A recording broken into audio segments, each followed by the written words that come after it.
Sir লাইভে আসছি sir. ওকে, আসসালামু আলাইকুম, সবাইকে অসংখ্য ধন্যবাদ আজকে আমাদের এই ক্লাসে অ্যাটেন্ড করার জন্য। আমরা আজকে চেস্ট রেডিও ইমেজিং এর হাইলার এবং প্যারাট্রাকিয়াল শ্যাডো সম্পর্কে কিছু এক্সরে এবং পড়াশোনা করব। বিগত দিনগুলিতে আমাদের ক্লাস যেগুলো হয়েছে, আজকে আমরা মনে করি যে চেস্ট এক্সরে এইটা লাস্ট ক্লাস হিসেবে থাকবে।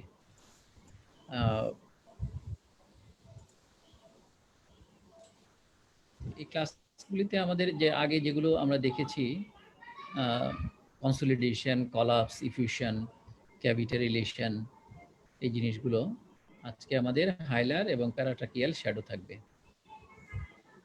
পালমোনারি হাইলাম, এই যে আমরা একটা অংশ দেখছি, এইটা হচ্ছে আমাদের পালমোনারি হাইলাম। একটা লেফট হাইলাম, একটা হচ্ছে রাইট হাইলাম। একটু দেখে নিই আমরা যে লেফট হাইলামটা কিছুটা উপরের দিকে, দেন দ্য রাইট হাইলাম। রাইট হাইলামটা কিছুটা নিচের দিকে। এখানে কিছু ভ্যাসেল দেখা যাচ্ছে, এই যে ভি শেপটের মতো করা, অ্যাঙ্গেলের মতো, এটা হচ্ছে আসলে পালমোনারি আর্টারি। এটা রাইট হাইলামের পালমোনারি আর্টারি। তো এই যে রাইট হাইলাম এবং লেফট হাইলাম, এই হাইলার পজিশনটাই দেখা যাচ্ছে যে কিছুটা উপরে নিচে আছে। এটা বলা হয় 1.2 to 2.5 সেন্টিমিটার ইন কম্পারিজনে অ্যাবাভ অ্যান্ড ডাউনওয়ার্ডস থাকে। এটা ফর্ম করে কি দিয়ে? ফর্ম করে হচ্ছে pulmonary arteries and vein, major bronchi and lymph node. These are the components of the hilum, both hilum equilaterally. And pulmonary arteries make up most of the radiographic density. দেখেন আমরা এখানে দেখতেছি mainly কিন্তু আর্টারিটাই দেখতেছি, হ্যাঁ, superior artery, inferior, এইদিকে pulmonary artery, উপরের branch, নিচের ব্রাঞ্চ, এবং কিছু পোর্শন আসে হচ্ছে সুপিরিয়র পালমোনারি ভেইনস, এইটুকু দিয়ে। মানে এটা আর্টারি এবং ভেন, ভাস্কুলার যে কম্পোনেন্টগুলো আছে পালমোনারি, এইটুকুই হচ্ছে মূলত হাইলামের ভিজিবল পার্ট। এবং একটু আগেই বলছিলাম যে এই হাইলামগুলো কিন্তু আইডেন্টিক্যাল না, সাইজেও না, ডেন্সিটিতে না, পজিশনেও না। কাজে দেখেন এইটা কেমন একটু বেশি ডেন্সার দেখা যাচ্ছে, এইটার ভ্যাসেলগুলো ক্লিয়ার বোঝা যাচ্ছে মোটামুটি। তো এটা বলা হয় যে চেস্ট এক্সরেতে হাইলার শ্যাডোগুলো ইন্টারপ্রেট করা একটু ডিফিকাল্ট। কারণ দেখা যায় যদি অনেক ছোট স্ট্রাকচার কোনো অ্যাবনর্মালিটি থাকে, তাহলে সেই শ্যাডোগুলি অনেক সময় আমাদের মিস হয়ে যায়, ওভারলুক হয়ে যায়, দেখতে পাই না, অথবা আমরা ডায়াগনোসিস করতে পারি না রেডিওলজিক্যালি। কাজেই এটা এর জন্য বলা হয় যে this is the most difficult part to interpret in chest x-ray. একটা কথা বলে রাখা ভালো, এখানে যদি আমাদের কোনো প্যাথোলজিক্যাল শ্যাডো থাকে, হাইলার এবং প্যারা হাইলার এবং প্যারাট্রাকিয়াল কোনো শ্যাডো থেকে থাকে, যদি সন্দেহ হয় যে আমাদের এইটা একটা প্যাথোলজিক্যাল ফাইন্ডিং, সেক্ষেত্রে আমাদের chest x-ray is not sufficient to interpret the lesion. In that particular case, CT chest is the ideal investigation to interpret or find out the exact lesion. সেই জন্য আমাদের প্যারাট্রাকিয়াল এবং হাইলার কোনো লিম্ফ নোড বা কোনো pathology যদি সাসপিশন হয়, যদি মেজর স্ট্রাকচার বড় হয়ে থাকে তাহলে হয়তো ক্লিয়ারলি বোঝা যাবে, কিন্তু যদি ছোট হয়ে থাকে তাহলে হয়তো অনেক সময় ভালো বোঝা যাবে না। এবং সেই ক্ষেত্রগুলিতে আমাদের চেস্ট এক্সরে না করে তখন চেস্ট সিটি স্ক্যান করা লাগে, ক্ষেত্র বিশেষে চেস্ট সিটি উইথ কন্ট্রাস্ট করতে হয়। তাহলে আমাদের এক্স্যাক্ট প্যাথোলজিক্যাল যে ফাইন্ডিংসটা আছে সেইটা মোর ভিজিবল হবে এবং ক্লিয়ারলি ডায়াগনোসিস করা ইজি হবে।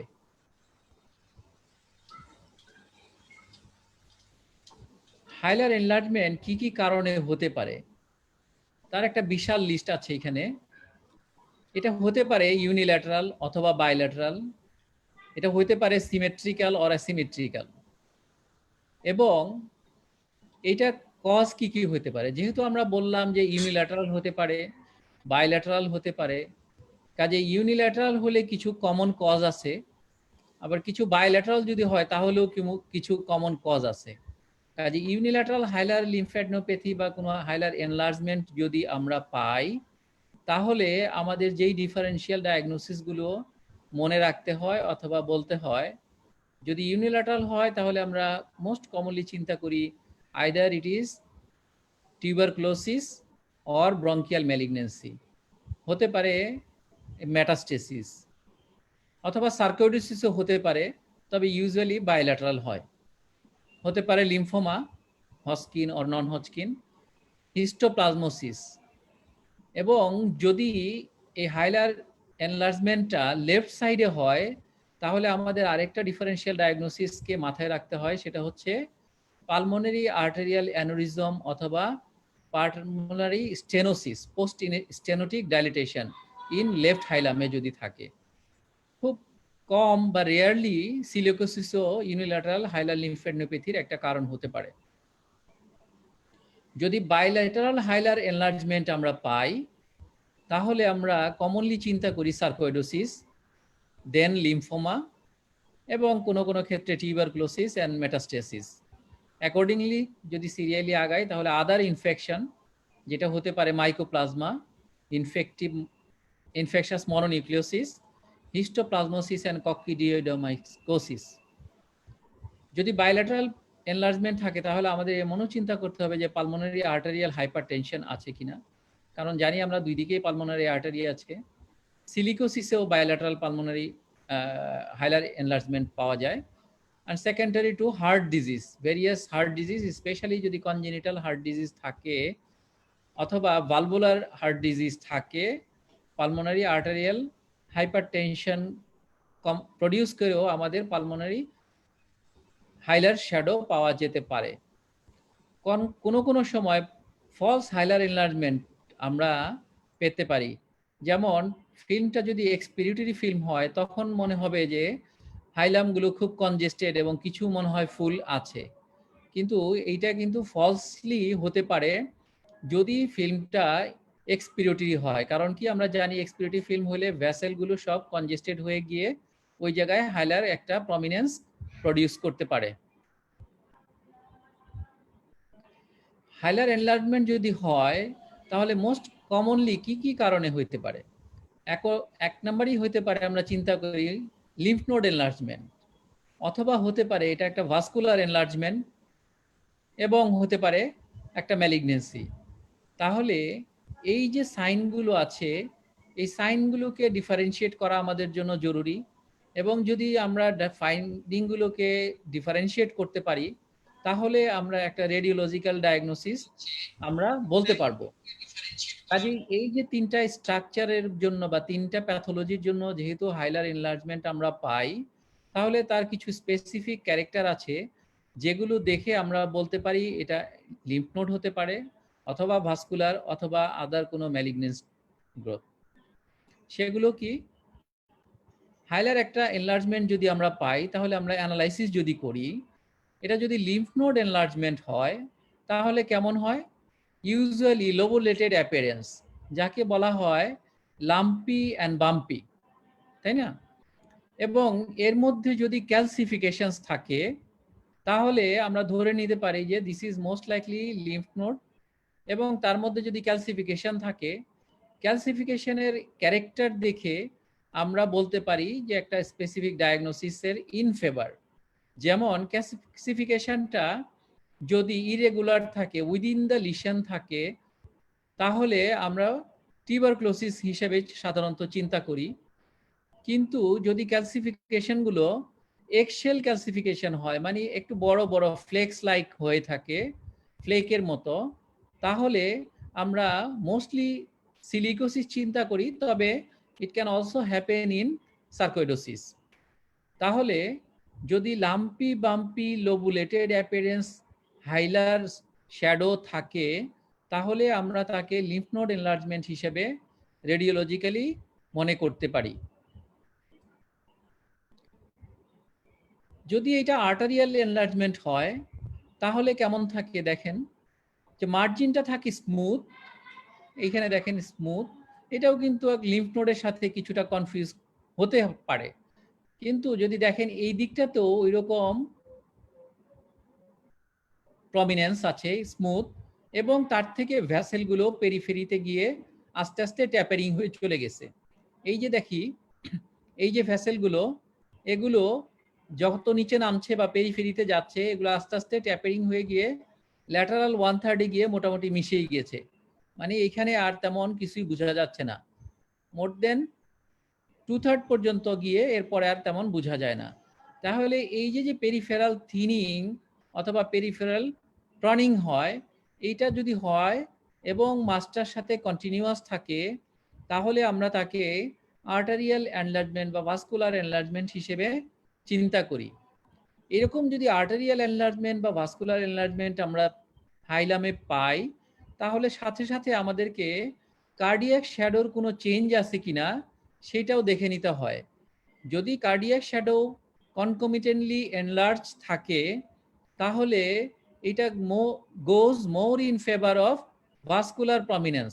তার মানে কার্ডিয়াক একটা অ্যাবনর্মালিটিস আছে, যার জন্য পালমোনারি আর্টারিয়াল বা ভেনাস ডাইলেটেশন আছে, তবে মোস্টলি যেহেতু আর্টারিয়াল হয়, কাজে পালমোনারি আর্টারিয়াল ডাইলেটেশন আছে, বোঝা যাচ্ছে যে এইখানে একটা কার্ডিয়াক প্যাথোলজির জন্য অথবা একটা ভাস্কুলার এনলার্জমেন্ট হয়েছে, অথবা পালমোনারি হাইপারটেনশনের জন্য ব্যাকওয়ার্ডসলি, প্রাইমারি যদি পালমোনারি হাইপারটেনশন হয় তাহলে তার জন্য কার্ডিয়াক এনলার্জমেন্টটা আমরা পেতে পারি। খেয়াল করতে হবে এটা কোন ভেন্ট্রিকুলার টাইপ, রাইট ভেন্ট্রিকুলার না লেফট ভেন্ট্রিকুলার। যদি পালমোনারি আর্টেরিয়াল ডাইলেটেশন থাকে তাহলে আমরা ইউজুয়ালি রাইট ভেন্ট্রিকুলার টাইপের কার্ডিয়াক এনলার্জমেন্ট পেয়ে থাকি। অথবা যদি মাইট্রাল স্টেনোসিসের জন্য হয়ে থাকে তাহলেও কিন্তু আমরা ডাবল কার্ডিয়াক শ্যাডো মানে লেফট অ্যাট্রিয়াল এনলার্জমেন্ট হলে যে ফিচারগুলি আমাদের থাকে সেই ফিচারগুলো আমরা পেতে পারি। কাজেই হাইলার এনলার্জমেন্ট যদি ডিউ টু আর্টেরিয়াল এনলার্জমেন্ট হয় এবং কার্ডিয়াক শ্যাডো এনলার্জমেন্ট অথবা ডাবল কার্ডিয়াক শ্যাডো থাকে, তাহলে আমাদের এটা চিন্তা করতে হবে যে this is most likely due to arterial enlargement. যদি এমন হয় যে hilar enlargement due to any malignancy or metastasis, তাহলে কেমন থাকে, dense hilar shadow with speculated irregular and indistinct margin. এটা আমরা এর আগেও আমরা দেখেছি যে ব্রঙ্কিয়াল ম্যালিগনেন্সি যদি হাইলামে থাকে তাহলে দেখেন কেমন একটা ফিল আপ থাকে, তাই না? এই যে ফিল আপটা থাকে, মার্জিনটা এখানে কিছুটা বেশি আছে, এখানে ইরেগুলার, এখানে কেমন, এখানে একটু ইরেগুলার, এই যে একটা ইরেগুলার মার্জিন থাকবে, ডেন্স থাকবে, ইনডিস্টিং মানে মার্জিনটা খুব ক্লিন কাট না, এখানে একটু লো শ্যাডো আছে, এখানে বেশি আছে, এইরকম। তাহলে এটা একটা ম্যালিগনেন্সি হতে পারে। যদি ম্যালিগনেন্সি হয় তাহলে কিন্তু আমাদেরকে চিন্তা করতে হয় বা দেখতে হয় সাথে সাথে পালমোনারি কোনো শ্যাডো আছে কিনা। এটা আগেও আমরা বলেছি যে ওই রকম কোনো লিশন থাকলে তাহলে আমাদের কোনো কনসলিডেশন আছে কিনা লাংসে, কোনো মাস লিশন আছে কিনা, অথবা এইরকম একটা পালমোনারি হাইলার শ্যাডো আছে সাথে লাংসে কোনো মেটাস্টেটিক লিশন আছে কিনা, কোনো বোনি ডিস্ট্রাকশন বা রিব ডিস্ট্রাকশন আছে কিনা, অথবা যদি লেফট সাইড অফ দ্য হাইলামে কোনো ইয়ে থাকে তাহলে আমাদেরকে অথবা রাইট সাইডে যেদিকে হোক না কেন ডোম ইলিভেশন আছে কিনা। যদি ডোম ইলিভেশন থাকে, সেম সাইডেড হাইলার একটা লিম্ফ নোড একটা শ্যাডো থাকে, তাহলে আমরা কিন্তু এটাকে চিন্তা করব যে this is a malignant hilar shadow. তাহলে আমাদের তিনটা কম্পোনেন্ট, একটা গেল লিম্ফ নোড, একটা আর্টারিয়াল এবং একটা ম্যালিগনেন্সি। আমরা তাহলে চেস্ট এক্সরেতে হয়তো ডিফারেন্সিয়েট করতে পারবো যে which is the underlying causes of hilar enlargement. যেটা বলছিলাম যে আমরা যদি লাইট হাইলারে পাই তাহলে দেখেন এইদিকে একটা dome of the left dome of the diaphragm is elevated. It indicates that the left phrenic nerve is palsy, causing this elevated left dome of the diaphragm. যেটা বলছিলাম কিছুক্ষণ আগে, যদি আমরা unilateral hilar shadow specially on the left side পাই তাহলে দেখেন এখানে কিন্তু স্মুথ একটা আউটলাইন আছে। যদি একটা স্মুথ আউটলাইন থাকে আমাদের কার্ডিয়াক শ্যাডোটাও দেখা দরকার ছিল, আছে। তো এইটা যদি হয় এবং স্মুথিং থাকে, তাহলে এটা আমাদের একটা ডিফারেনশিয়াল ডায়াগনোসিস আছে, যেটা আমরা বলেছিলাম, যেটা পালমোনারি স্টেনোসিস যদি হয় তাহলে তার পোস্ট স্টেনোটিক একটা ডাইলেটেশন থাকতে পারে, অথবা লেফট পালমোনারি আর্টেরিয়াল এনলার্জমেন্ট থাকতে পারে। তার জন্য এই যে এটা শ্যাডোটা এটা আসছে।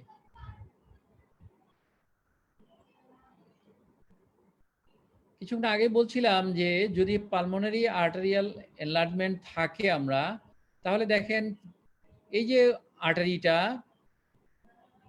বেশ বড় না, এবং নিচের দিকে আস্তে আস্তে গিয়ে মিশে গেছে, চিকন হয়ে গেছে, ঠিক আছে। পেরিফেরাল ভাস্কুলাচার দেখেন এদিকে গিয়ে নাই।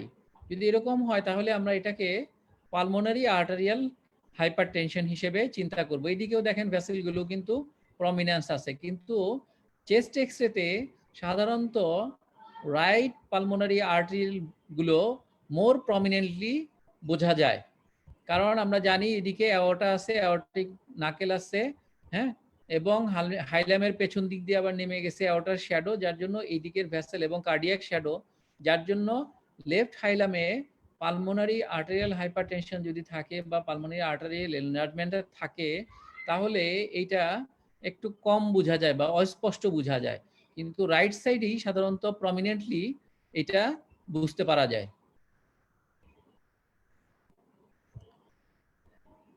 পালমোনারি হাইলামে কিছু স্পেসিফিক শ্যাডোকে ডিফারেন্সিয়েট করার জন্য আমাদের কিছু সাইন আছে, যেগুলোকে আমরা যদি ডিফারেন্সিয়েট করতে পারি তাহলে আমাদের আরো ক্লিয়ার বোঝা যাবে যে এইটা কি ধরনের শ্যাডো হইতে পারে।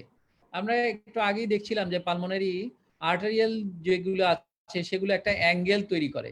সেই অ্যাঙ্গেলটা দেখেন এইদিকে যদি দেখি আমরা, upper pulmonary vessel, lower pulmonary artery যদি হয়, superior pulmonary artery, inferior pulmonary artery, এই যে আপনার অ্যাঙ্গেল করেছে, দেখেন এই দিকের অ্যাঙ্গেলটা কিন্তু বোঝা যাচ্ছে না, মানে অ্যাঙ্গুলেশনটা লস হয়েছে।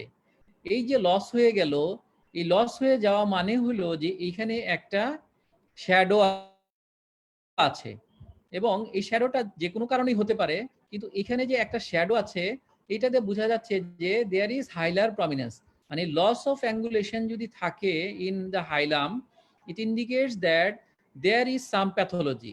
এখন এই প্যাথোলজিটা হতে পারে লিম্ফ নোড, হতে পারে আর্টারি, হতে পারে কোনো ম্যালিগন্যান্ট লিশন। যদি এই সাইনটা খুব ডেন্সলি হয়, দেখেন ডেন্স ইরেগুলার যদি থাকে, এই রকম যদি থাকে, তাহলে this is more in favour of any malignant lesion. দেখেন এখানে কোনো ভ্যাসেল ভালো বোঝা যাচ্ছে না। এইরকম যদি ভ্যাসেল বোঝা না যায়, একটা ডেন্স শ্যাডো থাকে এবং ইরেগুলার মার্জিন থাকে, this is more in favour of any malignancy, specially bronchial malignancy or any hilar malignancy. যেটা একটু আগে বলছিলাম যে হাইলার কনভার্জেন্স সাইন, ওই আগের এক্সরেটা এখানে ছোট করে দেখানো। দেখেন এইখানে ভ্যাসেলগুলো আস্তে আস্তে কনভার্জ করে গিয়েছে উইদিন দ্য শ্যাডো। এই যে যে মিলে গেল ভ্যাসেলগুলো মার্কিং, এইটাকে বলে কনভার্জেন্স সাইন। এবং এই যে কনভার্জেন্স সাইনটা যদি থাকে, it distinguish prominent hilum from pulmonary. The branches of pulmonary artery converge towards central masses. It is an enlarged artery, then to mass or lymph node. মানে এই যে যে মিলে গেল, এটা যদি থাকে তাহলে আমরা এটাকে অন্য কোনো কিছুই চিন্তা করব না আদার দেন পালমোনারি আর্টারি। হাইলাম ওভারলে সাইন, এটা একটা সিলোটি সাইন, যেটা আমরা কনসলিডেশন এবং কলাপস করার সময় আগেও বলেছিলাম। সিলোটি সাইন হচ্ছে যে একটা নর্মাল স্ট্রাকচার যেটা থাকে তার উপর যদি আরেকটা প্যাথোলজিক্যাল স্ট্রাকচার ফাইন্ডিং এসে পড়ে, তাহলে তার নর্মাল কন্টিনিউটা লস হয়। এই যে লস হইলো, দিস ইজ সিলোটি সাইন। তো হাইলামেও যদি ওইরকম নর্মাল যে সাইনটা আছে সেটা যদি কোনো কারণে লস হয়, তাহলে এটা হচ্ছে হাইলার সিলোটি সাইন ওভারলে। এখন যদি এই যে প্যাথোলজিক্যাল যে ফাইন্ডিংটা আছে এর মধ্যে দিয়ে যদি ভ্যাসেলটাকে ক্লিন কাট বোঝা যায়, যেমন দেখেন এইখানে ভ্যাসেলগুলো কিন্তু কিন্তু ভালো ক্লিন কাট বোঝা যাচ্ছে না। যদি বোঝা না যায় তাহলে this is hilar shadow, purely hilar shadow. কিন্তু যদি এইখানে দেখেন ভেসেলগুলি কিন্তু আবার কিছুটা বোঝা যাচ্ছে। এই যে এখানে যেমন আর্টারিটা ভালো বোঝা যাচ্ছে, এইখানে নিচের দিকে কিছুটা ক্লিন কাট বোঝা যাচ্ছে, এই দিকেও কিছুটা আছে। আপনাদের আপনার যারা মোবাইলে দেখছেন তারা হয়তো ভালো বুঝবেন না, কিন্তু যাদের কম্পিউটার বা ল্যাপটপে দেখছেন তারা হয়তো ছবিটা বড় হলে বুঝতে পারবেন, কিছুটা বোঝা যাচ্ছে। এটা আসলে একদম 100% কোনো ক্লিন কাট ইয়ে না, কিন্তু তারপরও যদি এই ফাইন্ডিংগুলি আমরা বুঝতে পারি যে ভেসেলগুলো ক্লিয়ার বোঝা যায়, কিছুটা ক্লিয়ারলি বোঝা যায়, তাহলে এই যে যে ড্যান্স শেডোটা এটা হয় পালমোনারি হাইলামের আগে অথবা পেছনে আছে। মানে শ্যাডোটা হাইলামের উপরে ওভার শ্যাডো হয়েছে, কিন্তু ভেসেলগুলো যদি বোঝা যায় তাহলে this is not purely hilar shadow, it is behind the or in front of the hilum. এই যে দেখেন এই শ্যাডোটা, এটাকে ল্যাটারাল ফিল্ম করা হয়েছে। ল্যাটারাল ফিল্ম করলে দেখেন এই হাইলারতে কিন্তু শ্যাডোটা নাই, শ্যাডোটা পড়েছে বিহাইন্ড দ্য হাইলাম। এটা হচ্ছে হাইলাম ওভারলে সাইন। মানে যদি ভেসেলটা ক্লিয়ারলি বোঝা যায় বা কিছুটা পার্শিয়ালি বোঝা যায় তাহলে this is hilar overlay sign, it is not purely hilar shadow.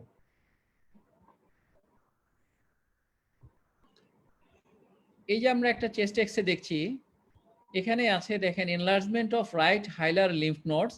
এখানে লাং ফিল্ডসগুলি মোটামুটি ক্লিন, একটু সাদা মনে হচ্ছে হয়তো আপনাদের এক্সেতে, এক্সেটা ছোট ছিল যার জন্য বড় করার জন্য কিছুটা অস্পষ্ট মনে হচ্ছে, কিন্তু এখানে কিন্তু ক্লিয়ারলি বোঝা যাচ্ছে যে এই যে রোবুলেটেড একটা স্ট্রাকচার, হ্যাঁ, এটা একটা সিঙ্গেল লিম্ফ নোড এনলার্জমেন্ট বড়।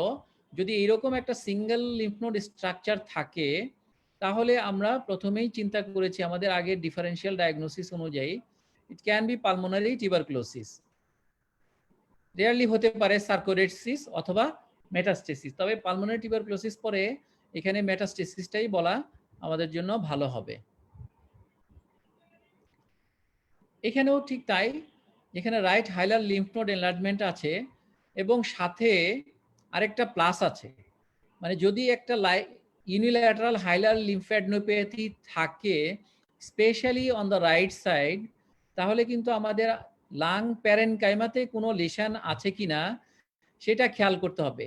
এখানে দেখেন আপনারা যদিও কেমন দেখছেন বুঝতেছি না, কিন্তু এখানে একটা শ্যাডো আছে, ওপেক শ্যাডো আছে, তাই না? যদি এইরকম একটা ইউনিল্যাটারাল হাইলার লিম্ফ নোড থাকে সাথে পালমোনারি এরকম একটা শ্যাডো থাকে, তাহলে কিন্তু এটাকে আমরা বলবো প্রাইমারি টিউবারকুলোসিস অথবা গনস কমপ্লেক্স, তাই না? এখানে একটা গন ফোকাস আছে, লিম্ফ নোড আছে, এটা হচ্ছে একটা গন কমপ্লেক্স অর প্রাইমারি টিউবারকুলোসিস।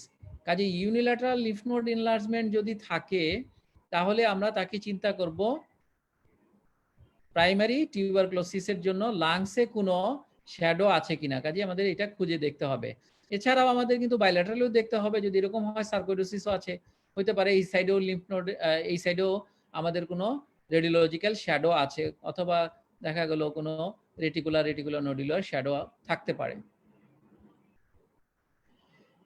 এটা একটা চেস্ট এক্স-রে যেখানে left hilar lymph node enlargement আছে, এটা ক্লিয়ারলি মোটামুটি বোঝা যাচ্ছে একটা বড় শ্যাডো, কিন্তু এর ওপর দিয়ে দেখেন আরেকটা শ্যাডো আছে, যে অ্যাওরটিক আর্চ আছে, অ্যাওরটিক আর্চের জাস্ট উপর দিক দিয়ে non homogenous opacity in the left upper zone.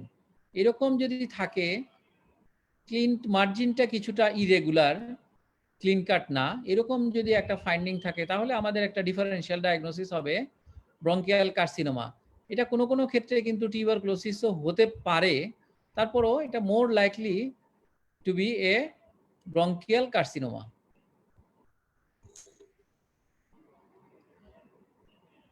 This is an chest x-ray, এবং এই এক্স-রেতে আমাদের আছে bilateral hilar lymph node enlargement. দেখেন এখানেও আছে, এই দিকটাতেও আছে, এবং এই যে গ্যাপ লিম্ফ নোড এবং হাইলামটা এখানে কিছুটা গ্যাপ আছে, এটা আসলে আপনারা কেমন বুঝতেছেন অস্পষ্ট আমার কাছে, কিন্তু লিম্ফ নোড এনলার্জমেন্ট থাকলে আমাদের কিছুটা ভালো করে খেয়াল করে দেখতে হবে যে হাইলার ভেসেলসের থাকে থেকে লিম্ফ নোডের কোনো গ্যাপ আছে কিনা। যদি গ্যাপ পাওয়া যায় বা বোঝা যায় তাহলে এটা goes more in favor of sarcoidosis. যদি গ্যাপ না বোঝা যায় তাহলে এটা কিন্তু যে কোনো কিছুতেই হতে পারে। যদি বাইল্যাটারাল লিম্ফ নোড হয় তাহলে আমরা লিম্ফোমা হিসেবেও চিন্তা করতে পারি। কোনো সময় ইনফেকশাস মনোনিউক্লিয়াস হিসেবেও আমরা চিন্তা করতে পারি। এই এক্সরেটা অবশ্য একটুকু এনলার্জ করা ছিল যার জন্য বোধহয় খুব ভালো বোঝা যাচ্ছে না, কিন্তু তারপরও দেখেন এখানে হাইলার এনলার্জমেন্ট আছে, খুব ডেন্স এবং খুব অগুছালো। মানে এইরকম যদি হাইলার লিম্ফ নোড এনলার্জমেন্ট থাকে তাহলে ডায়াগনোসিস কি হতে পারে। এখানে আরেকটুকু আছে অবশ্য, সুপ্রা হাইলার এরিয়াতেও লিম্ফ নোড এনলার্জমেন্ট আছে। তো এইরকম যদি থাকে তাহলে ডায়াগনোসিস কি হতে পারে? Malignancy with metastasis. Malignancy metastasis হতে পারে। ম্যালিগনেন্সি আর কি হতে পারে? আর কি ডিফারেনশিয়াল ডায়াগনোসিস? লিম্ফোমা হতে পারে স্যার, লিম্ফোমা হতে পারে, tuberculosis, sarcoidosis, lymphoma, tuberculosis. Sarcoidosis, lymphoma, tuberculosis. হ্যাঁ ঠিক আছে। একটু আগে আমরা বলছিলাম যে যদি ক্লিন কাট থাকে হাইলারের সাথে, যদি কোনো গ্যাপ থাকে, সাধারণত সার্কোইডোসিসের লিম্ফ নোড গুলো সাধারণত একটু লোবুলেটেড স্ট্রাকচার, খুব ভালো পরিষ্কার বোঝা যায় এবং বেশিরভাগ ক্ষেত্রে একটা ছোট হেয়ার লাইন শ্যাডোর মতো গ্যাপ থাকে বিটুইন। তো এইরকম যদি হ্যাপহ্যাজার্ড থাকে তাহলে মোস্ট লাইকলি ম্যালিগনেন্সি, এবং যেহেতু লিম্ফ নোড এনলার্জমেন্ট আছে, lymphoma is the most likely diagnosis. ঠিক আছে, ম্যালিগনেন্সিও হতে পারে। তাহলে আমরা ব্রঙ্কিয়াল ম্যালিগনেন্সি হতে পারে, এরকম যদি থাকে লিম্ফোমা হতে পারে, অথবা সার্কোইডোসিসও হতে পারে। তাহলে অল ডায়াগনোসিস আর ওকে, যারা যারা বলছে সবগুলোই কারেক্টলি বলা হয়েছে। এখানে কি আছে?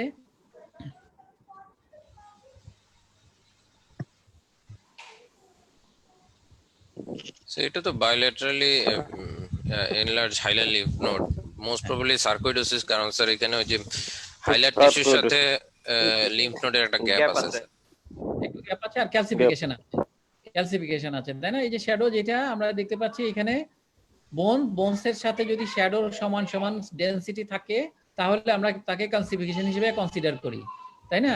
কাজে বোনসের ডেনসিটি এবং শ্যাডোর মধ্যে যদি সেম ডেনসিটির কোনো ওপেক শ্যাডো থাকে তাহলে আমরা তাকে ক্যালসিফিকেশন হিসেবে কনসিডার করি এবং দেয়ার ইজ ক্যালসিফিকেশন, তাই না? এবং সেটা আছে এক্সেল ক্যালসিফিকেশন, এই যে খোসা খোসার মতো কিছুটা ফ্লেক্স থাকে, লিম্ফ নোড ক্যালসিফিকেশন। এরকম যদি থাকে তাহলে সার্কোইডোসিস হতে পারে, এটা সিলিকোসিস হতে পারে। এক্সেল ক্যালসিফিকেশন, হ্যাঁ, it is typical of silicosis. আর সার্কোইডোসিস হলে থাকে কিন্তু শ্যাডো উইদিন দ্য শ্যাডো, তবে এক্সেলও থাকতে পারে। এখন আমরা যাব প্যারাট্রাকিয়াল শ্যাডোতে। যদি প্যারাট্রাকিয়াল শ্যাডো থাকে তাহলে তার মোস্ট কমন কজ হচ্ছে টিউবারকুলোসিস, সার্কোইডোসিস অ্যান্ড লিম্ফোমা, এবং তাছাড়াও হতে পারে লিম্ফ নোড ছাড়া থাইমিক শ্যাডো। থাইমিক শ্যাডো হতে পারে, রেট্রোস্টার্নাল গয়টারও হতে পারে, কোনো ক্ষেত্রে নিউরোফাইব্রোমা হতে পারে, টেরাটোডার্ময়েড হতে পারে, হাইড্রেটেড সিস্ট এবং aneurysm of the aorta. These are the causes of paratracheal shadow. Paratracheal shadow যদি আমরা পাই তাহলে আমাদের কয়েকটা পয়েন্টস যদি মনে রাখি তাহলে প্যারাট্রাকিয়াল শ্যাডো যেই ডায়াগনোসিসগুলো আমাদের জন্য হেল্প হতে পারে। যদি আইসোলেটেড রাইট প্যারাট্রাকিয়াল লিম্ফেডেনোপ্যাথি পাই তাহলে this is most likely due to tuberculosis, single paratracheal shadow যদি থাকে। যদি ইনভলভমেন্টটা হয় বাইল্যাটারাল প্যারাট্রাকিয়াল, প্রিট্রাকিয়াল এবং প্রিভাস্কুলার নোডস। এখন প্রিট্রাকিয়াল এবং প্রিভাস্কুলার নোডগুলি কিন্তু আমাদের চেস্ট এক্সরেতে হয়তো ভালো বোঝা যাবে না, এটাকে দেখার জন্য সিটি স্ক্যান করা লাগতে পারে। কাজেই মিডিয়েস্টিনাল শ্যাডো যদি থাকে তাহলে আমি একটু আগেই বলেছি বা প্রথম দিকেই বলেছি যে ইভালুয়েশনের জন্য আমাদের চেস্ট সিটি উইথ কন্ট্রাস্ট লাগে, এবং সিটি কন্ট্রাস্ট এবং চেস্ট এক্সরে দুইটার কম্বিনেশনে যদি এইরকম একটা ফাইন্ডিং থাকে তাহলে this is most likely Hodgkin's lymphoma, কারণ আমরা জানি হজকিন্স সেন্ট্রাল রিজিয়নকে ইনভলভ করে। যদি রাইট প্যারাট্রাকিয়ালে থাকে, শুধুমাত্র রাইট প্যারাট্রাকিয়াল, রাইট হাইলার এবং লেফট হাইলার মানে bilateral hilar lymphadenopathy with right paratracheal shadow যদি থাকে তাহলে এটা হবে সার্কোইডোসিস, এবং এটাকে বলে 1 2 3 সাইন, মানে 1 2 3। এর আরো কয়েকটা বিকল্প নাম আছে, ও ব্রোকার সাইন আছে, গার্ল্যান্ড সাইন বলে কেউ কেউ। তো আমাদের এত কিছু দরকার নাই, আমাদের এটা ফাইন্ডিংটা মনে থাকলেই হলো। যদি right paratracheal shadow, right hilar, left hilar lymphadenopathy থাকে এরকম যদি পাই, তাহলে this is more in favour of sarcoidosis. এটা কিন্তু অন্য কিছুতেও হতে পারে, তবে এটা আর কি মোটামুটি কমন। যদি ক্লিনিক্যাল ফিচারের সাথে ম্যাচ করে তাহলে দিস ইজ সার্কোইডোসিস। আর যদি bilateral hilar lymph node enlargement থাকে তাহলে more likely sarcoidosis than to tuberculosis. মানে সার্কোইডোসিসেই বাইল্যাটারাল লিম্ফ নোড এনলার্জমেন্ট পাওয়া যায়, কারণ আমরা জানি এটা সিস্টেমিক ডিজিজ। সিস্টেমিক ডিজিজে সাধারণত সিস্টেম অনুযায়ী ফুলকেই ধরে। ট্রাকিয়াল প্যারাট্রাকিয়াল লিম্ফ্যাডেনোপ্যাথি যদি হয় তাহলে তার ফিচারটা কি থাকে? এই যে আমরা ট্রাকিয়া দেখেন প্যারাট্রাকিয়াল রিজিয়ন, এটা এইখানে তো নরমালি লাং শ্যাডোই থাকার কথা না, থেকে এই প্যারাট্রাকিয়াল শ্যাডোটা স্ট্রিপটা বলে, এই যে স্ট্রিপটা এইদিকে দেখেন আবার নরমাল, কিন্তু এইখানে বেশি আছে। এটাকে বলে widening of the paratracheal strip and lobulated shadow, lobulated soft tissue shadow. ঠিক আছে, এটা হচ্ছে প্যারাট্রাকিয়াল লিম্ফ্যাডেনোপ্যাথি হলে আমাদের এইরকম একটা রেডিওলজিক্যাল ফিচার থাকবে। আমরা বলেছিলাম যে প্যারাট্রাকিয়াল শ্যাডো নিউরোফাইব্রোমাতেও হতে পারে। দেখি আমরা যদি এইরকম ট্রাকিয়া দেখেন, এটা কিছুটা পুশ হয়ে গিয়েছে টু দ্য লেফট, এইখানে একটা শ্যাডো আছে, এইখানেও একটা শ্যাডো আছে। এইরকম যদি থাকে, এই শ্যাডোগুলিকে কিন্তু এক্স্যাক্টলি বলা মুশকিল যে এটা আসলে কোন রিজিয়নের শ্যাডো। এই শ্যাডোগুলি যদি থাকে, তাকে এক্স্যাক্টলি লোকালাইজ করার জন্য আমরা এর আগেও বলেছি, যদি এরকম শ্যাডো থাকে তাহলে আমাদেরকে ল্যাটারাল ফিল্ম চেস্ট এক্স-রে করা লাগে, রাইট ল্যাটারাল ফিল্ম। যেহেতু এদিকে রাইটে আছে, আমরা রাইট ল্যাটারাল ফিল্ম করব, এবং করে দেখে যদি আমরা লিশনটা পাই পোস্টেরিয়র মিডিয়াস্টিনামে, যেটা ভার্টিব্রাল শ্যাডোর উপর ওভারশ্যাডোয়িং করে, তাহলে this is most likely neurofibroma. মানে আমরা জানি নার্ভ শীট, নার্ভ যে ট্র্যাকগুলো আছে, সিম্প্যাথেটিক ট্র্যাঙ্ক বা আমাদের নার্ভের যে ট্র্যাঙ্কগুলো আছে, এগুলো থাকে পোস্টেরিয়র মিডিয়াস্টিনামে, চেস্ট ওয়ালের দুই সাইড দিয়ে। কাজেই এইটা হবে তখন নিউরোফাইব্রোমা। রেডিওলজিক্যাল ফিচার কেমন হয়? Homogenous opacity with clear margin. দেখেন এটা ক্লিয়ার মার্জিন, যেহেতু নিউরোফাইব্রোমা ম্যালিগনেন্সি না, non malignant benign condition, paratracheal রিজনে থাকবে। And in lateral film the shadow lies in the posterior mediastinum overlies on thoracic vertebra. যদি এরকম থাকে তাহলে আমাদের এইটা হবে নিউরোফাইব্রোমা। যেমন এই এক্সরেটা, এটা দেখে মনে হচ্ছে যে এটা একটা কলাপসের মতো হইতে পারে, দেখে মনে হচ্ছে আর কি, কনসলিডেশনও হইতে পারে, কিন্তু মার্জিনটা খুব ক্লিন কাট। এটাকে ল্যাটারাল ফিল্ম করলাম, মার্জিনটা এখানে ক্লিন কাট, পোস্টেরিয়র মিডিয়াস্টিনামে ভার্টিব্রাল ওভারশ্যাডো আছে, কাজেই এটা একটা নিউরোফাইব্রোমা।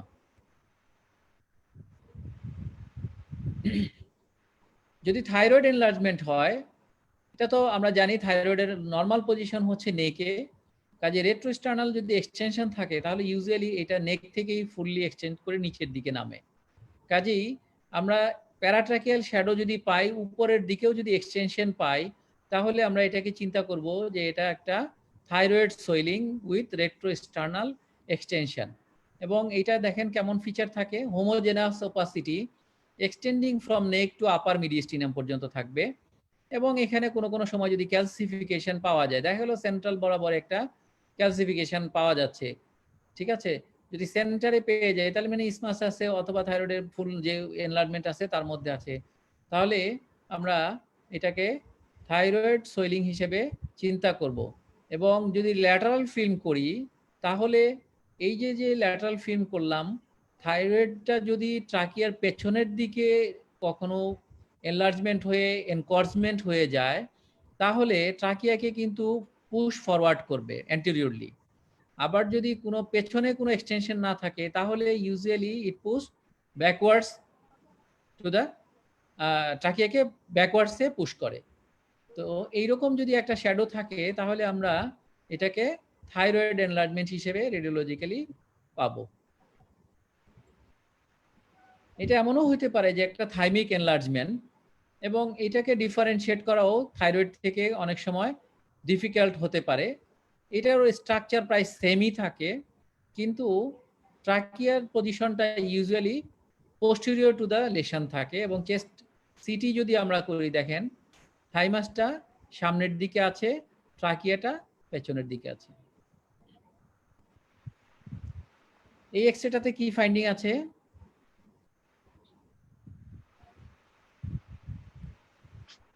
এক্সরেটাতে কি ফাইন্ডিং আছে?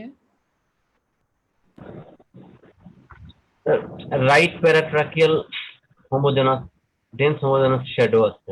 হ্যাঁ, রাইট ট্রাকিয়াল আছে। আর কিছু আছে? আর কিছু না, রাইট ট্রাকিয়ালটা ভেরি প্রমিনেন্ট, ঠিকই আছে। দেখো এই যে স্ট্রিপ যেটা বললাম, ওয়াইডেনিং অফ দা প্যারাট্রাকিয়াল স্ট্রিপ, এই পর্যন্ত এরিয়া প্রায় ঠিক আছে। আর কিছু নাই, ট্রাকিয়াটা একটু লেফট সাইডে ডিসপ্লেসড আছে, অন্য ডেভিয়েশন আছে, কিন্তু এদিকেও তো আছে, বাইল্যাটারালি তো বাইল্যাটারাল প্যারাট্রাকিয়াল লিম্ফেডেনোপ্যাথি এখানে, হ্যাঁ, বাম দিকেও আছে, তাই না? এই যে অ্যাওর্টিক আর্চের উপরের অংশই তো প্যারাট্রাকিয়াল স্ট্রিপ, তাই না? এদিকেও বাইল্যাটারাল প্যারাট্রাকিয়াল আছে। এখানে অবশ্য খুব খেয়াল করে দেখতে হবে, কেন? কারণ এখানে ক্লাভিকুলার এন্ড আসবে, এখানে ভার্টিব্রার যে পোস্টেরিয়র এন্ডের গুলি ওভারশ্যাডোয়িং হয়, কাজে এই দিকটা অনেক সময়, এই দিকটাও ওই দিকটাই মিস হয়ে যেতে পারে। তবে এখানে যেহেতু অ্যাওর্টিক আর্চ আছে, ওটা অনেক সময় কনফিউজ করে এটার সাথে। ডায়াগনোসিস কি হতে পারে? বায়োল্যাটারাল প্যারাট্রাকিয়াল লিম্ফেডেনোপ্যাথি যদি হয়, তাহলে ডায়াগনোসিস কি হতে পারে? টিউবারকুলোসিস। বায়োল্যাটারাল টিউবারকুলোসিস একটু কম পরের দিকে, সার্কোইডোসিস লিম্ফোমা। হতে পারে Hodgkin lymphoma. Lymphoma Hodgkin lymphoma. আগে আমরা তো ক্লু দিলাম, তাই না? যদি বায়োল্যাটারাল প্যারাট্রাকিয়াল লিম্ফেডেনোপ্যাথি হয়, তাহলে goes more in favour of lymphoma, specially Hodgkin lymphoma. ওই যে ক্লু দিলাম একটু আগে, ওই ক্লুগুলির সাথে ম্যাচ করলে বলবো যে রেডিওলজিক্যালি তো এটা বলা সম্ভব না। ইয়েস, এটাই সত্য যে রেডিওলজিক্যালি এটা বলা সম্ভব না, এটা কি হজকিন, নন হজকিন না ম্যালিগনেন্সি। তবে যদি বলা হয় মোর লাইকলি কি হবে, ইট ক্যান বি লিম্ফোমা। তোমরা লিম্ফোমাই বলো, হজকিন নন হজকিন লাগলে আমরা পরে বলবো। যদি হিস্ট্রি দেওয়া থাকে অথবা ক্লিনিক্যাল ফিচার দেওয়া থাকে, তাহলে আমরা তখন ডিফারেন্সিয়েট করে বলবো যে এটা হজকিন লিম্ফোমা অথবা নন হজকিন লিম্ফোমা। যেহেতু সেন্ট্রাল লিশন, কাজেই goes more in favour of Hodgkin lymphoma. এখানে ফাইন্ডিং বলেই দিচ্ছি আমরা, বায়োল্যাটারাল হাইলার লিম্ফেডেনোপ্যাথি আছে, বায়োল্যাটারাল প্যারাট্রাকিয়াল লিম্ফেডেনোপ্যাথি আছে। যদি বায়োল্যাটারাল হাইলার লিম্ফেডেনোপ্যাথি, বায়োল্যাটারাল প্যারাট্রাকিয়াল লিম্ফেডেনোপ্যাথি থাকে, হাইলার এবং প্যারাট্রাকিয়াল, তাহলে ডায়াগনোসিস কি হতে পারে? সার্কোইডোসিস ইয়েস, লিম্ফোমা হওয়ার কথা স্যার। এটা হতেও পারে, ইয়েস, এটা হতেও পারে, কিন্তু ultimately this patients was diagnosed as case of sarcoidosis. আমি একটু আগেই বলেছিলাম, ওই যে ক্লু দিলাম না কয়েকটা, এগুলো যদি একটু মনে রাখি, তাহলে ইন ফেভার ডায়াগনোসিসটা বলা আমাদের ইজি হবে। ঠিক আছে, এটা অনেক কিছুই হতে পারে। আমরা তো পরীক্ষার সময় হয়তো ডিফারেন্সিয়াল ডায়াগনোসিস চাইবো, কিভাবে কনফার্ম করবে ডায়াগনোসিস সেগুলি চাওয়া হবে এগুলো, অথবা কিভাবে ফার্দার ইনভেস্টিগেট করবে সেগুলি চাওয়া হইতে পারে। তবে এইটার আর কি ultimately this patient was A case of sarcoidosis. Sarcoidosis সম্পর্কে আসলে আমরা কয়েকটা এক্সরে দেখে নেই। আমরা জানি যে সার্কোইডোসিসের পালমোনারি যে স্টেজিং আছে, পালমোনারি স্টেজিং বা লাং স্টেজিং, এগুলো সেগুলো তো স্টেজ 1, 2, 3, 4। স্টেজ 1 যদি হয়, তাহলে এটা থাকে কিভাবে?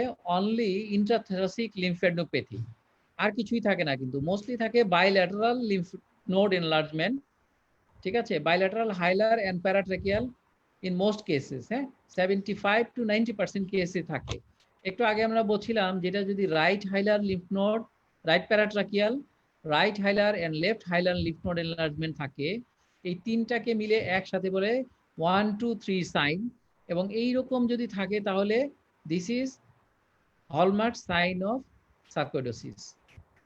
এটা ইউনিল্যাটারাল হাইলার লিম্ফ নোড হিসেবেও থাকতে পারে, এবং ইন অ্যাডভান্স কেস বা লং স্ট্যান্ডিং কেসে মাঝে মাঝে কিছু ক্যালসিফিকেশনও থাকতে পারে।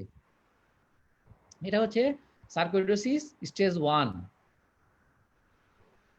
স্টেজ 2-তে কি থাকে? অ্যাডিনোপ্যাথি থাকবে কোথায়?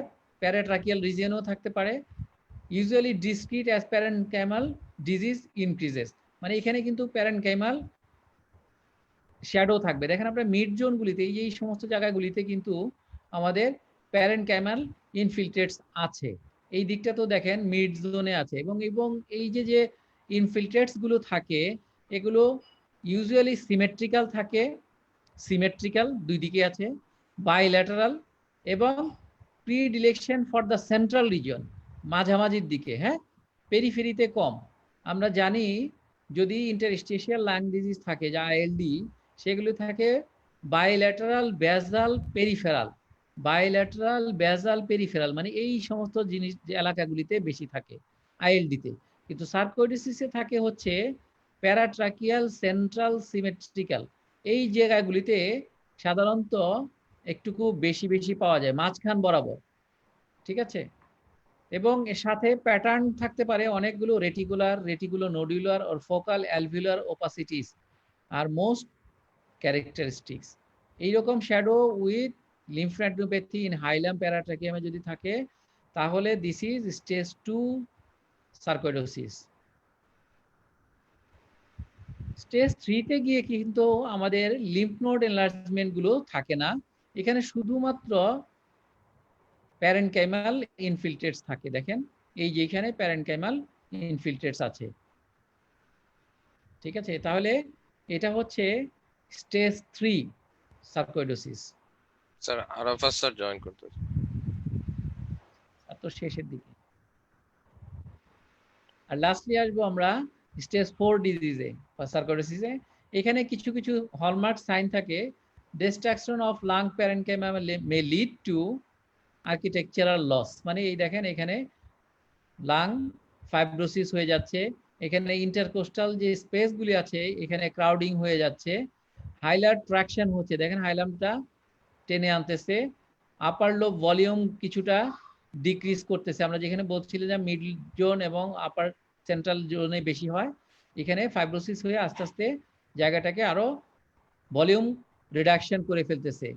Broad and coarse septal thickening থাকতে পারে, দেখেন এই যে নিচের দিকে এখানে আমাদের কিছু সেপ্টাল থিকেনিংও আছে। এবং অ্যাডভান্স স্টেজে দেখেন এইখানে কিছু কিছু হানি কম্বিংও হয়ে গেছে, মানে অ্যাডভান্স স্টেজে লং স্ট্যান্ডিং সার্কোইডোসিস যদি থাকে তাহলে কোনো কোনো ক্ষেত্রে আমরা লার্জ বুলাও পেতে পারি। In advance case enlarged lymph node arises attributes to secondary pulmonary arterial hypertension and bronchiectatic changes may observe। মানে এখানে যেহেতু লং স্ট্যান্ডিং আছে, ফাইব্রোসিস থাকলে ultimately it may turn into bronchiectasis। তাহলে these are the features of stage 4 sarcoidosis. Thank you সবাইকে। আজকে আমাদের হাইলার and প্যারাট্রাকিয়াল লিম্ফোডেনোপ্যাথি বা হাইলার শ্যাডোর উপরে আজকে এই পর্যন্তই। যদি তোমাদের কোনো কোশ্চেন থাকে তাহলে আমরা এখন নেক্সট কোশ্চেন এন্ড অ্যানসারিং এ যাব।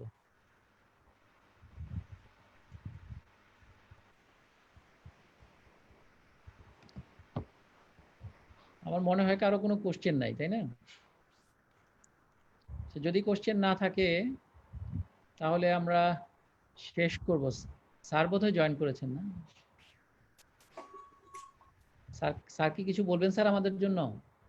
না, আমি তো মাত্র জয়েন করলাম, কারেন্ট ছিল না, একটু আগে ইলেকট্রিসিটি আসলো, যার জন্য পুরোটা শুনতে পাই নাই। আচ্ছা তোমার লাস্ট স্লাইডটাই শুধু আমি দেখছি। জি স্যার, যাক ভালো হয়েছে মনে হচ্ছে। আপনাকে স্যার তাহলে আপনাদের জন্য একটুকু ইয়ে দিব স্যার, হ্যাঁ একটু দেখাবো স্যার। হ্যাঁ আচ্ছা আমরা তাহলে একটু দেখাই দিই স্যার, আমরা এগুলো আজকে পড়াইছিলাম ওদেরকে। ঠিক আছে, কজেস গুলি দেখাইছি আমরা স্যার, ইউনিল্যাটারাল হাইলারমেন্ট, বাইল্যাটারাল এনলার্জমেন্ট যেগুলো আছে তার কজ হিসেবে, এবং যদি ওগুলো হয় তাহলে তাকে কি কি কারণে হাইলার লিম্ফ নোড এনলার্জমেন্টের জন্য হতে পারে ভাস্কুলার ম্যালিগন্যান্সি এটার জন্য, এবং সেগুলোকে ডিফারেন্সিয়েট কিভাবে করব লিম্ফ নোড এনলার্জমেন্ট হলে তার ডিফারেন্সিয়েশন। আর্টেরিয়াল এনলার্জমেন্ট যদি হয় স্যার তার কিছু ক্যারেক্টারিস্টিক্স আছে যেগুলো দেখে আমরা আর্টেরিয়াল এনলার্জমেন্ট গুলো ডিফারেন্সিয়েট করতে পারি। যদি ম্যালিগন্যান্সি হয় তার কিছু স্পেশাল ক্যারেক্টারিস্টিক্স আছে যেটা থেকে আমরা বলতে পারি যে দিস ইজ ম্যালিগন্যান্সি। এবং যদি হাইলার এনলার্জমেন্ট আমরা পাই তাহলে সাথে আমাদেরকে ফ্রেনিক নার্ভ পলসি আছে কিনা বা ডোম ইলিভেশন আছে কিনা সেটা খেয়াল করতে হবে। এবং যদি স্মুথ থাকে তাহলে আমাদের একটা ডিফারেনশিয়াল ডায়াগনোসিস, যেহেতু পালমোনারি স্টেনোসিস আছে, পোস্ট স্টেনোটিক ডাইলিটেশন লেফট সাইডে যদি হয়, তার একটা ডিফারেনশিয়াল হিসেবে থাকতে পারে। এবং পালমোনারি আর্টারিয়াল হাইপারটেনশন যদি থাকে তাহলে যে এটা যে সেন্ট্রাল যে লিশন আছে তার সাথে গিয়ে মিশে যাবে, এটাকে আমরা পালমোনারি আর্টারিয়াল হাইপারটেনশন হিসেবে পেতে পারি। হাইলার যে স্যার কিছু শ্যাডো থাকে, তাকে ডিফারেন্সিয়েট করার জন্য কিছু সাইন আছে, যেগুলোকে আমরা যদি খেয়াল করে দেখি তাহলে ওগুলোকে আমরা ম্যালিগনেন্সি, ভ্যাসেল অথবা লিম্ফ নোড থেকে ডিফারেন্সিয়েট করতে পারি, অথবা যে শ্যাডোটা আছে এটা কি উইদিন দ্য হাইলাম আছে না ব্যাক টু দা অথবা ফ্রন্ট টু দা হাইলাম আছে, সেটাকে ডিফারেন্সিয়েট করতে পারি। যে কে বলে স্যার হাইলার কনভার্জেন্স সায়েন্স দিয়ে আমরা ভ্যাসেলকে আইডেন্টিফাই করতে পারি। এগুলো স্যার আমাদের কিছু ফাইন্ডিং ছিল, যেগুলো দেখে স্যার ওদেরকে আমরা কিছু ডিফারেনশিয়াল ডায়াগনোসিস বলেছি। এটাতে ফাইন্ডিং ছিল diagnosis primary pulmonary tuberculosis, finding ছিল sir left hilar shadow plus lung shadow, bronchial malignancy, metastasis. এটা ছিল স্যার একটা bilateral hilar lymph node enlargement, আমরা ডিফারেনশিয়াল হিসেবে ওদেরকে বলেছি। যদি এরকম শ্যাডো থাকে এবং খুব বিজি থাকে শ্যাডো গুলো, তাহলে আমরা তাকে লিম্ফোমা, ব্রঙ্কিয়াল ম্যালিগনেন্সি অথবা সার্কোইডোসিস হিসেবে চিন্তা করব। এটার ফিচার কি ছিল সেটা ওদের কাছে জানতে চেয়েছিলাম স্যার। Finding, differential diagnosis. আর প্যারাট্রাকিয়াল শ্যাডো কারণ কি কি স্যার সেগুলো আমরা ওদেরকে বলেছি, এবং এরপরে প্যারাট্রাকিয়াল শ্যাডো যদি থাকে তার কিছু টিপস বলেছি, যেগুলো দেখে ওরা ডিফারেন্সিয়েট করতে পারবে যে কোনটা পেলে কি আমরা ডিফারেনশিয়াল চিন্তা করব। লিম্ফ্যাডিনোপ্যাথি যদি থাকে প্যারাট্রাকিয়াল, তাহলে তার রেডিওলজিক্যাল ফিচারটা কেমন হয় সেইটা, যদি হয় স্যার এটা নিউরোফাইব্রোমা, তাহলে তার রেডিওলজিক্যাল ফিচারটা কেমন থাকে সেটা আমরা দেখানোর চেষ্টা করেছি এই স্লাইডে। এবং যদি এটা হয়ে থাকে থাইরয়েড এনলার্জমেন্ট, তার রেডিওলজিক্যাল ফিচারটা, এবং যদি এটা হয়ে থাকে থাইমিক এনলার্জমেন্ট, তার রেডিওলজিক্যাল ফিচার। এখানে ফাইন্ডিং চেয়েছিলাম ওদের কাছে এবং ডায়াগনোসিস, এটাও একটা ফাইন্ডিং বলা ছিল, ডায়াগনোসিস জানতে চেয়েছিলাম ওদের কাছে, ওরা বলতে পারছে। এটা আমরা সার্কোইডোসিসের যে রেডিওলজিক্যাল স্টেজিং আছে চেস্ট এক্সরেতে, সেই স্টেজিং গুলি ওদেরকে আলাদাভাবে পড়িয়ে দিয়েছি যেন একসাথে ওদের হেল্পফুল হয়। আচ্ছা, আমাদের ক্লাস ছোট ছিল স্যার, বেশি আমরা পড়াই নাই। মানে 1 ঘন্টা হয়ে গেছে তো প্রায়। হ্যাঁ, 50 মিনিট হয়ে গেছে স্যার। আচ্ছা, আমি কি হোস্ট নাকি? আমার কাছে কেন আসতেছে রিকোয়েস্ট? না স্যার, আপনি ওই যদি কিছু বলেন বা কিছু ইয়ে করেন, না আপনি যদি হোস্ট মানে আমার কাছে এই এডমিট ঢোকার জন্য পারমিশন করে দিয়েছেন স্যার, অসুবিধা নাই স্যার। আপনি আমাকেও করতে, আপনাকেও করতে, আর ওই যে আদনান, আপনি যদি কিছু বলেন স্যার ছাত্রের জন্য। এই ঠিক আছে,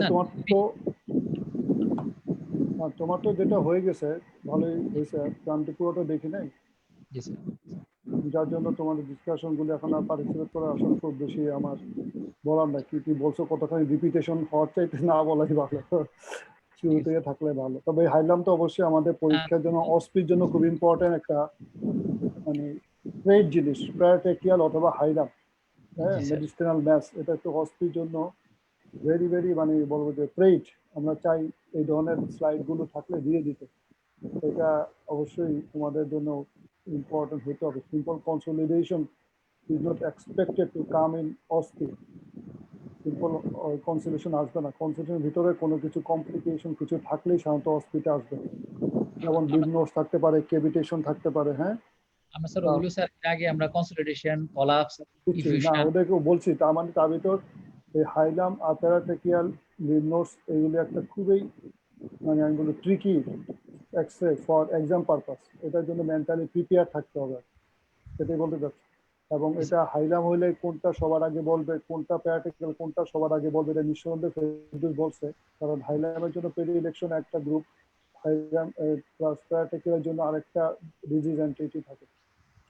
সবগুলো হতে পারে, কিন্তু 1 নাম্বার 2 নাম্বার কিন্তু সিকোয়েন্স ডিফারেন্ট হয়ে যায়, সেটা তোমরা নিশ্চয়ই আলাপ করে দেখছো। তো এইটা পরীক্ষার সময় এগুলি মার্ক ওই হিসাবেই আসে। যেমন হাইলাম যদি হয় বাইল্যাটারাল, তখন সার্কোইডোসিস যদি থাকে ধরো 0.5, যদি টিবি থাকে হয়তো 0.25, এরকম করে মার্কটা রিডিউস করে। তো দুইটাই কারেক্ট, কিন্তু which one is more frequent, which is more relevant, that is the important thing for getting better marks. সেটা আমাদের জন্য একটা মানে বলবো যে টেকনিক, এক্সাম পাসের জন্য একটা টেকনিক। এগুলো আলোচনা আসলে হয়ে গেছে, তো আমি আর বলতে চাই না। তো তবে এটা পড়তে হবে। Hilum paratracheal shadow is very very important, medicinal maths, any medicinal maths. Okay, তো ঠিক আছে, তাই আমার মনে হয় এই তো। এর জন্য স্যার আমরা ওদেরকে টপিক বাই টপিক পড়িয়েছি, যে যেমন কনসলিডেশনের জন্য স্পেসিফিক্যালি আলাদাভাবে, কলাপসের জন্য আলাদাভাবে, ইফিউশনের জন্য আলাদাভাবে, ক্যাভিটারি যে লিশনগুলি আছে সেগুলো আলাদাভাবে, আমরা এই জন্য স্পেসিফিক্যালি টপিক ধরে ধরে আলাদাভাবে চেস্ট এক্সরে গুলো এতদিন ডিসকাস করলাম স্যার। আজকে আচ্ছা লাস্ট লেকচার চেস্ট এক্সরের উপরে, এরপরে বোধহয় আর নিব না, এরপরে অন্য কোনো সিস্টেমে যাবো আর কি স্যার। আচ্ছা, ওকে, তো ঠিক আছে। স্যার থ্যাংক ইউ স্যার, আপনি আমাদের সাথে জয়েন করার জন্য। Thank you. ছাত্ররাও ওদের উৎসাহিত হবে স্যার ভবিষ্যতে, আশা করি। না, ওদেরকে বলছি স্যার যেন সবাই আর কি লাইভ থাকে আর কি, যেন থাকলে ইন্টারাকশনটা ওরা করতে পারে। অনেকে পরে হয়তো ফেসবুক থেকে দেখে নেয়, তো এটা ওদেরকে বলছিলাম যেন লাইভ ফেসবুকে অতখানি ইয়া হয় না আসলে। না, ওটা ইন্টারাকশনটা আসলে একটা সরাসরি দেখা আর ফেসবুকে এটা অনেক ডিফারেন্স। লাইভ খেলা দেখার মতো আর কি, আগে রেকর্ডেড খেলা দেখার চাইতে লাইভ খেলা দেখা যত এক্সাইটিং হয়, সেটা আসলে লাইভ চাইতে ফেসবুকে দেখাটা ওরকমই লাগে আসলে। আমি কখনো ফেসবুক দেখি না আসলে, এইভাবে ফেসবুক ভিডিও আমি দেখি না ইউজুয়ালি। যাই হোক, তো ঠিক আছে, thank you Ferdous, thank you participants. এবং সবাইকে, সবাই ভালো থাকেন, সুস্থ থাকেন এবং পজিটিভ থাকেন। আমরা নেক্সট আবার নিকটেই দেখা হবে ইনশাআল্লাহ। আল্লাহ হাফেজ। থ্যাংক ইউ স্যার, আসসালামু আলাইকুম স্যার। Thank you sir. আসসালামু আলাইকুম স্যার। থ্যাংক ইউ স্যার, ওয়ালাইকুম আসসালাম। আসসালামু আলাইকুম। হ্যাঁ, ওয়ালাইকুম আসসালাম। বন্ধ করি। Thank you.